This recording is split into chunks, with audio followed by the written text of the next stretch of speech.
I'm a woman in my 50s who grew up tripping at her own feet and dreading any school activity that's not in the classroom or in the library.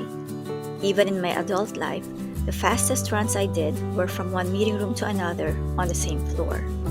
But aging and retirement gave me a different perspective on fitness. I ran my first half marathon on September 2025, but my journey to the start line began in early June of that same year. Over the course of 3 months, I trained, got injured, committed a number of mistakes, and came out on the other side, ready to run the longest distance I've ever run in my life. In this video, I'll take you through key learnings as I trained and prepared for my first half marathon. As a 50-plus-year-old woman who just discovered my love for running and who only have one half marathon under my belt, I'm clearly not an expert. But I've made more than enough mistakes early on and learned from them tremendously that I've committed these lessons to heart and mind because my goal is to keep running well into my 90s. I hope they will be as helpful to you as they were to me as you embark on your own running journey. So let's get started. Number 1, walk before you run. Literally. Training to run 21.1 kilometers introduced me to heart rate zones, what pace to run under each zone, and the 10% rule. But I didn't know about all these things when I started in June. Back then, I thought it's all about trying to outdo previous sessions by training harder and faster and increasing mileage significantly week after week. 2 things happened which made me realize my mistake. 1, I injured my knee. 2, my heart rate would keep going up and up and up during the session. I thought I would keel over and leave my husband crying his eyes out. So in July, I did 2 things. First, I went to a lab to do a VO2 max test. The lab staff walked me through the results, which included, among other things, heart rate training zones specific to me, the paces for each zone, and the carb refueling every half-hour increment for each zone. Consequently, I've had sessions when I had to slow down to a power walk to keep my heart rate down. The second thing I did was to research for a realistic half-marathon training plan for beginner runners.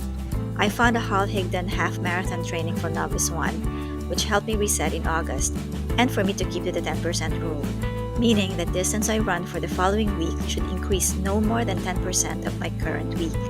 And before I knew it, I was going from walking to jogging to running, or at least my own version of running, minus the injury, plus being at the appropriate heart rate zone for me. Now let's get to number 2, which is all about consistency. Consistency trains my body and mind to expect the frequency of session week after week, whether it's a running session or a strength training session. I had 3 scheduled runs per week, and setting aside the time I had a knee injury, I kept running 3 times a week.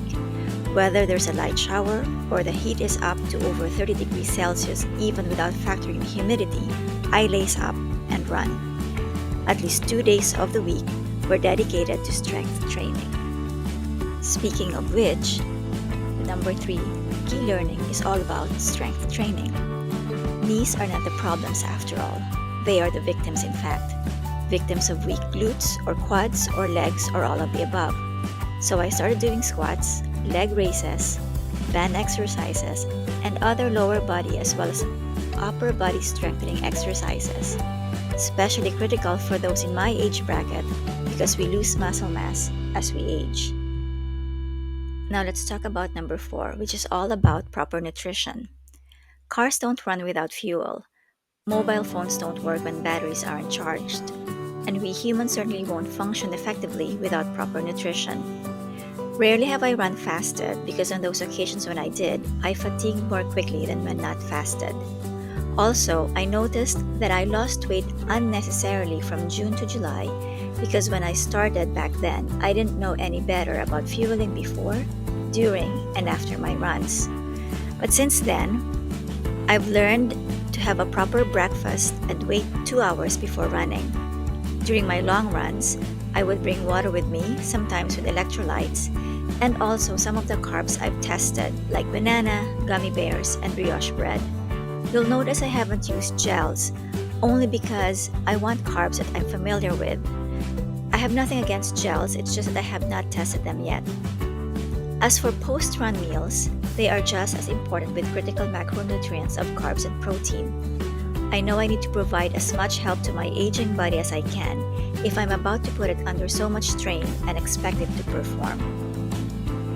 And last, but certainly not the least, is number 5, recovery.